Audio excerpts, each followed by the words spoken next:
Assalamualaikum Pak Kais. Ini maaf mengganggu sedikit waktunya Pak Kais. Jadi ini kebetulan ada kami dari CGP Angkatan 9 bertugas di modul 3.1 tentang pengambilan keputusan materi dilema etika dan rujukan moral. Jadi di hari ini saya ingin menanyakan beberapa hal tentang bagaimana Pak KS ketika mengambil sebuah keputusan yang diperhadapkan oleh kasus dilema etika atau kasus yang dua-duanya sama-sama benar dan rujukan moral yang satu benar dan satu salah. Jadi mungkin bisa kita mulai Pak KS. Yang pertama, bagaimana Bapak mengidentifikasi kasus-kasus tentang dilema etika?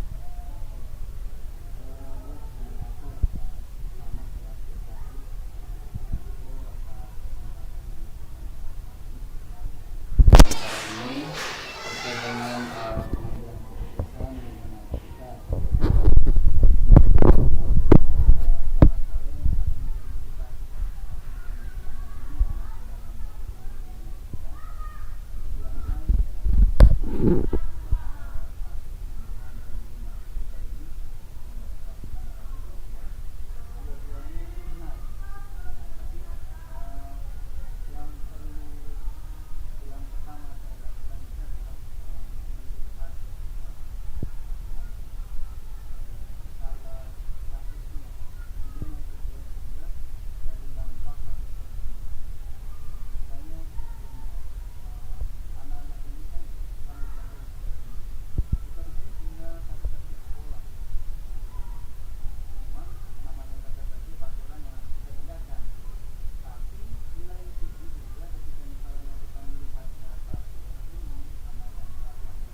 misalnya kasus-kasus tertentu yang membutuhkan proses pengambilan keputusan yang cepat, maka saya melihat dampaknya, dampak dari keputusan yang akan diambil, maka kemudian dampaknya memberikan feedback yang negatif kepada yang bersangkutan atau tidak.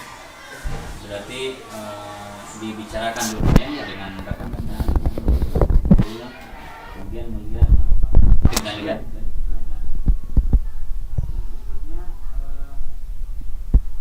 Apa saja yang selama ini Bapak anggap efektif dalam pengambilan keputusan dalam kasus-kasus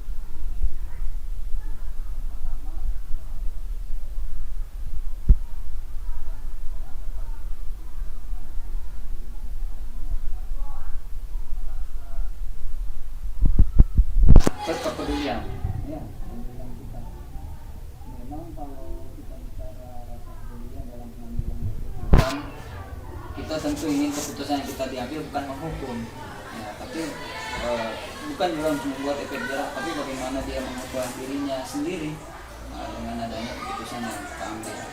Kemudian yang kedua, sense of belonging-nya itu rasa antara kita dengan orang yang merasakan dampak keputusan itu seakan-akan itu tadi saya katakan, bukan dia merasa dihukum atau dibuat jerah, tapi dia bisa berubah sendiri dari keputusan yang kita ambil.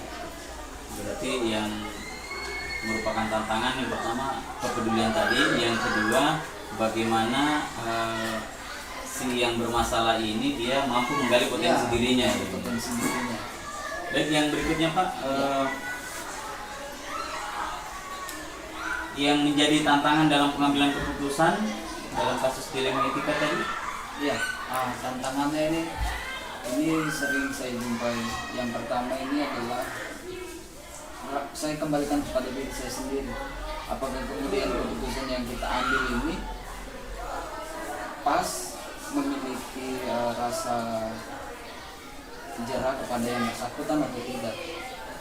Tantangannya itu dia. Karena seringkali ketika misalnya kita mengambil keputusan masih terulang kembali. Ya, artinya bisa saja keputusan yang kita ambil itu tidak efektif. Ya, jadi tantangannya ini adalah bagaimana sih sebenarnya ukuran keputusan yang kita telah ambil untuk mengubah seseorang yang mendapat hukuman atau pelanggaran tadi yang diambil di pertama. Baik Pak, yang berikutnya, apakah punya jadwal tertentu ketika ada masalah dilema etika, punya jadwal tertentu atau langsung diselesaikan di hari itu atau punya prosedur untuk dijalankan? Iya, kalau kasus tertentu biasanya langsung ditindaklanjuti di hari tersebut, apalagi yang kita misalnya kasus itu memiliki dampak yang lebih luas kan. Jadi pengambilan keputusannya harus lebih cepat. Ambillah contoh misalnya di sekolah ini kan siswanya heterogen, ya, ada beberapa latar belakang suku yang berbeda, sehingga ketika misalnya ada perkelahian, ada kekerasan, itu harus pengambilan keputusannya harus cepat. Dan biasanya kan tentu melibatkan unsur-unsur teman-teman ya, di lingkungan sekolah ada wali kelasnya, ada tata usaha, ada guru dan rekan-rekan yang lain. Ya, tapi kita harapannya pengambilan keputusan walaupun itu skala kecil ya harusnya lebih cepat. Jadi prinsipnya lebih cepat lebih baik. Iya, lebih cepat. Yang berikutnya, adakah seseorang atau faktor yang selama ini mempermudah atau membantu Bapak dalam mengambil keputusan atau kebijakan di sekolah? Ya, itu kepala sekolah tidak bisa berdiri sendiri. Namanya organisasi tentu melibatkan semua orang. Ada rekan-rekan guru, tenaga administrasi, wali kelas, anak siswa. Jadi struktur organisasi itu mestinya berjalan efektif. Ya, ada wakil kepala sekolah yang bisa membantu. Jadi alhamdulillah sejauh ini di sekolah ini pengambilan keputusannya itu bottom up dari bawah ke atas. Jadi keputusan akhirnya setelah kita musyawarahkan kembali keputusan bersama. Berarti intinya musyawarah mufakat Pak? Iya, musyawarah.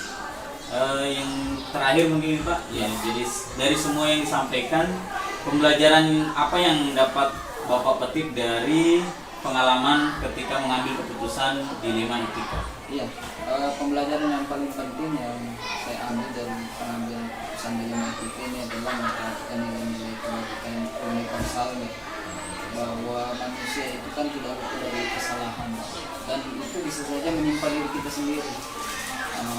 Di situ saya mengambil hikmahnya bahwa pengambilan keputusan ini tidak mesti menurut emosi, harus memperhatikan skala-skala prioritasnya, dampaknya, dan yang paling utama adalah melibatkan semua orang agar keputusan yang kita ambil itu benar-benar bisa tepat sasaran dan memiliki dampak yang lebih baik dari misalnya kasus yang kita hadapi. Baiklah, saya kira demikian Pak. Terima kasih banyak atas waktunya dan juga tanggapannya Bapak. Saya kira itu. Selamat bekerja kembali Pak. Terima kasih. Assalamualaikum warahmatullahi wabarakatuh. Waalaikumsalam.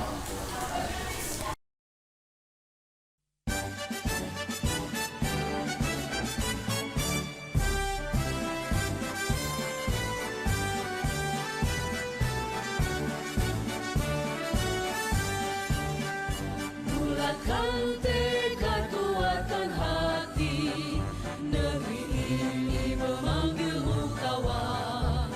Belajar bergerak berbagi untuk negeri, guru penggerak majukan pendidikan. Guru penggerak menghamba pada murid, kreatif rancang pembelajaran. Hargai potensi, tingkatkan prestasi, lahirkan profil pelajar Pancasila. Belajar bergerak berbagi untuk negeri, kita menjalin kolaborasi. Belajar bergerak berbagi untuk negeri, demi bakti pada Ibu Pertiwi.